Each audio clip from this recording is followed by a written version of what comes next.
What if I told you Doctor Doom was already in the MCU? That he had been there for years, and while Marvel Studios were busy finishing the Infinity Saga, they were also seamlessly laying the groundwork for Doctor Doom to enter as the new villain once Thanos had completed his conquest. And now, with a brand new leak from an industry insider, it only adds fuel to a fire for a theory I've been working on for a while. Doctor Doom is already in the MCU and has been for quite some time. In fact, since the end of Age of Ultron, we're going to break down all of the Easter eggs in the MCU for Doctor Doom already, how they all work together to set the stage for a perfect introduction of this villain, while specifically paying attention to some of the things you needed for Doctor Doom to be the villain that he is. We're going to break this entire theory down, but first, if you could, grab the subscribe button. We're just days away from our first limited edition Infinity Saga box set giveaway, as well as still giving away 2 PlayStation 4 Pros. All you have to do to be entered to win, hit the subscribe button, then hit the notification bell, leave a like and a comment on this video, and if you want,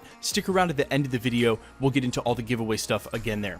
So some quick contextualization and backstory for this theory, as it's been floating around in its infancy for the better part of 24 months or even longer. Some people pointing towards Sokovia as a possible swap for Latveria, where any good Doctor Doom story would start, a country annexed out of other countries and ruled by Doctor Doom's dictatorship in the exact same part of the world that Sokovia is located, incidentally, with a capital of Doomstadt, which leads directly to today's story from industry insider Charles Murphy, who seems to implicate filming on the set of WandaVision right now in a small town in Georgia as doubling for Doomstadt, implying that we will get to see Latveria for the first time during the WandaVision series on Disney Plus. But that is just the tip of the iceberg for a theory that goes much deeper. Like I said, the last minute, just contextualization and backstory for a much larger theory that goes a little like this. After the events of Age of Ultron, the entire country of Sokovia would be completely shell-shocked. They would go from not having any knowledge of really the Avengers or the goings-on with Ultron or Thanos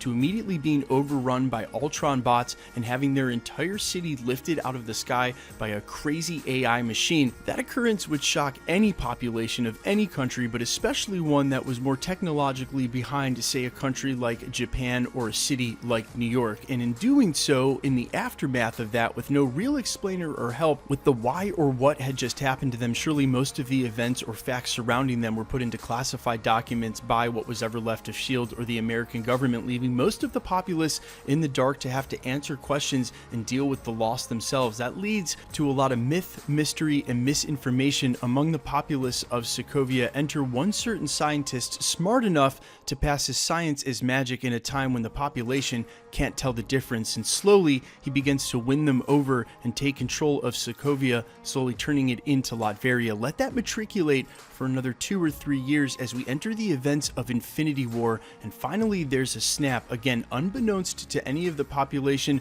mostly of the world or the universe, but again specifically Sokovia, or now what's left, Latveria. And as this country watches half of its population disappear after the tragedy of how many they lost in the Age of Ultron event years prior, they turn to Doctor Doom for even more answers. And in normal times, his harsh dictatorship style would seem just that, but in this time of martial law instated across the globe as it's an absolute chaos in lieu of the snap that wiped out half of the population, he's able to take what's left of the Ultron bots, build his servobot army that's very famous from the comics, and protect Latveria, further gaining the trust of his people, so that when in 5 years' time the snap is undone eventually by Tony Stark, not a single soul in Latveria will know it or believe it, as they will believe without a doubt that it was ultimately Doctor Doom who brought everybody back, only further galvanizing his control and dictatorship over the region. And that's what could launch him into his conquest that we've heard rumored about in this upcoming Marvel Phase 4, where Doctor Doom eventually decides to start invading neighboring nations, starting with Africa on his way to presumably Wakanda, not only for a famous matchup with Black Panther,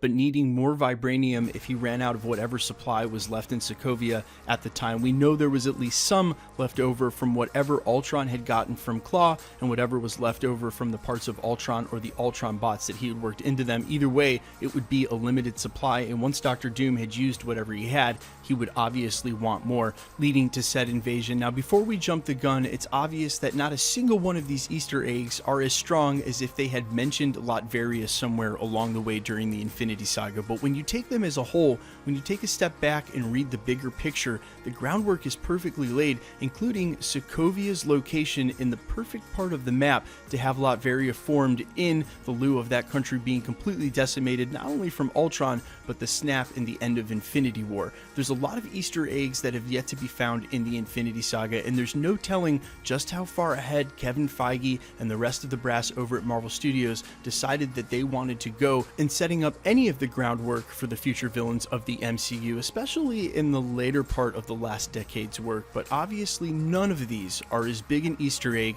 for the inclusion of Doctor Doom as the introduction of the Fantastic Four. And as soon as Kevin Feige said they were coming, you knew Doctor Doom was coming too. Look, there was a chance in the beginning of the Infinity Saga to have the Mandarin and Tony square off with a real duality between a superhero and a supervillain in a way that we thought we were getting when first we heard of the 10 Rings early in the MCU. And although they made some mistakes and eventually clarified them, cleaned them up, and now we're getting the real Mandarin in Shang-Chi, it was still an awful missed opportunity to have a real duality between a head superhero and a head supervillain. But now you can be sure that Marvel Studios won't make that pseudo mistake twice, that if we're going to get Reed Richards in the Fantastic Four, that we're going to get Doctor Doom. Their story has been undoubtedly intertwined for the better part of the last 2 or 3 decades over at Marvel Studios, and you guys ask me all the time in the comments and DMs, who's my favorite villain, or who's the baddest villain, or who's done the worst stuff. It's undoubtedly Doctor Doom. The things he's pulled off in the comics are absolutely nuts. At one point, he remakes reality so that Reed Richards' kid is actually his kid, and Reed Richards' wife is actually his wife. He also rips out Thanos' spine and head, Sub-Zero style, in a full panel in the comics. Look, Doctor Doom is as bad come, and it's awesome that we're getting him in the MCU, but it's super important to note that the duality he shares with Reed Richards is something that has been an integral pillar to what's going on in the Marvel comic stories, even some of the side stories, for a long time. And if they want to pull off something like Battleworld, if they want to pull off the story the way that it's intended and the way that we're all expecting it, then they're going to have to keep this duality in place in a way they sort of ignored it with the Mandarin and Tony Stark, and the way that you could definitely bring it up about other superhero, supervillain, arch-villain pairs. Guys, let me know what you think in the comments about all of this, specifically the introduction of Doctor Doom into the MCU via all of the premise that we set up today, how all of the little details play together, everything from both the Ultron bots being able to replace his servo bots, from there being some vibranium there in the first place left by Ultron for him to make his armor, for him being able to pass his science as magic again in a time when people would be completely confused about what's going on. There's so much groundwork there, it's kind of impossible to deny. But if you have a problem with any of it or don't see how some of it works, again, I'm all ears. Or if you have a better theory or some details that you think enhance this theory even better, of course, leave them in the comments, as well as how you feel about the Fantastic Four, and specifically the duality between Reed Richards and Doctor Doom, and how important that is to the stories going forward. Let me know in the comments, and quickly, let's get into the giveaway stuff before I let you go. Okay, we are just a couple of days away from giving away our first limited edition Infinity Saga box set here at the channel. These were limited in production to 4,000 and completely sold out during pre-sale. As soon as people got them, they put them on eBay and jacked the price up. We got our hands on 2 here at the channel, and the first will be given away on New Year's Eve regardless of subscriber count. If you want to be entered to win it, all you have to do, hit the subscribe button, then hit the notification bell, leave a like and a comment on this video. That automatically enters you to win all the rest of the prizes here at the channel, including the PlayStation 4 Pros, the next of which is at the 550,000 subscriber mark, which we are headlong into, could easily hit by next month's end. All the same rules apply for the PlayStations, the limited edition Infinity Saga box sets, or any of the future prizes we give away here at the channel. All you have to do, hit the subscribe button, then hit the notification bell with notifications turned on, leave a like and a comment on this video, and because it's truly random, the more videos you like and comment on, the better chance you have of winning. All winners are announced in video at the end of videos, and I always make sure to put a winner or the subscriber count winner also included in the title. If you've missed any of the previous announcements, all you have to do, go back through the channel, you'll see them in the titles, and then scroll through to the end of the video. You'll hear all the past winners announced there. Imparting to those of you who have followed me since the beginning, listened to my videos at the very late 9-minute and 43-second mark, and have supported my channel and my community since the beginning. You've helped build the fastest growing Marvel community on YouTube, and something that I cannot thank you guys enough for. It means from the bottom of my heart the world that you guys have thought enough to share your comments, your questions, everything you've got about the Marvel Universe with me, and that I get to share it with you. And I'm very looking forward to the next decade in annotating this awesome journey that Marvel Studios have put us on. Guys, thank you so much from the bottom of my heart. Happy New Year. I hope you guys had a great holiday. Be safe out there. My name's Michael Roman. This is Everything Always. Stick around. We'll be posting again real soon.